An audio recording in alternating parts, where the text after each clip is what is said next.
Sveiki, mans vārds ir Kaspars Dumburs, un es šajā filmā attēlošu Mareku.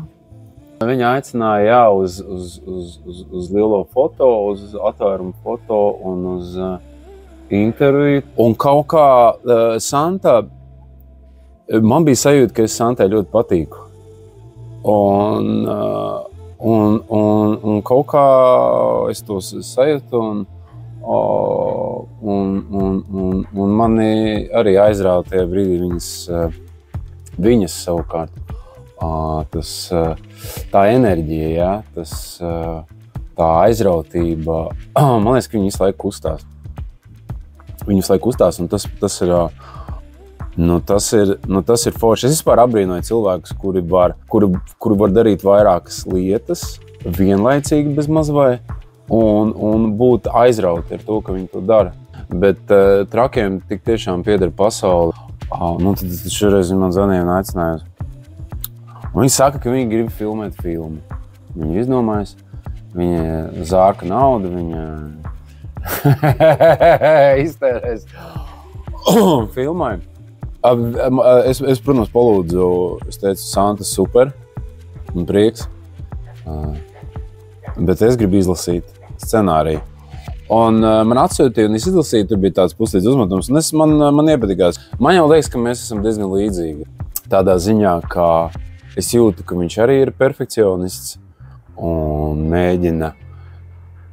Un viņam, es jūtu, ka viņa tas domāšanas veids ir ļoti, kā lai saka, analizēt mīlošs, un reizēm es pieļauju, ka viņš par daudz domā un par daudz mēģina izkontrolēt kaut kādas lietas. Man arī līdzīga kaita ir šīs te perfekcionisms, un ka vienmēr ir jābūt labākajam un pirmajam, to jau es esmu kaut kādā veidā, ar to jau man liekas, ka kaut kā veiksmīgi es pa pēdējiem gadiem esmu ticis galā.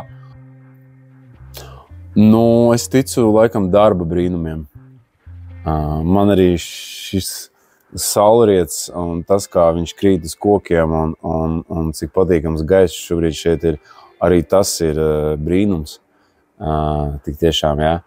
Ja mēģinu pasakot līdz tam, cik es esmu pateicīgs par lietām, jā, tad brīnums var atrast ļoti daudz. Man liekas, ka pirmajā filmēšanas dienā neviens nesastrīdējās savā starpā. Es viņai pilnīgi piekrītu. Jā, starp citu, jā, es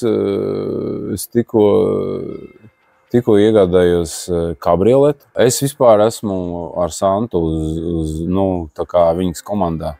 Tādā ziņā, ka tā ir baigi labā lieta. Kad tad tos sapņus vai tās bailes pārvarēt? Es jau nezinu, kas notiks rītdien. Kad to naudu tērēt? Kur es viņu, kapā paņemšu līdzi? Netaču. Tā tik turpināt. Robežas ir domāts priekš tam, lai viņas, lai viņām pārkāp pāri un miermīlīgā ceļā.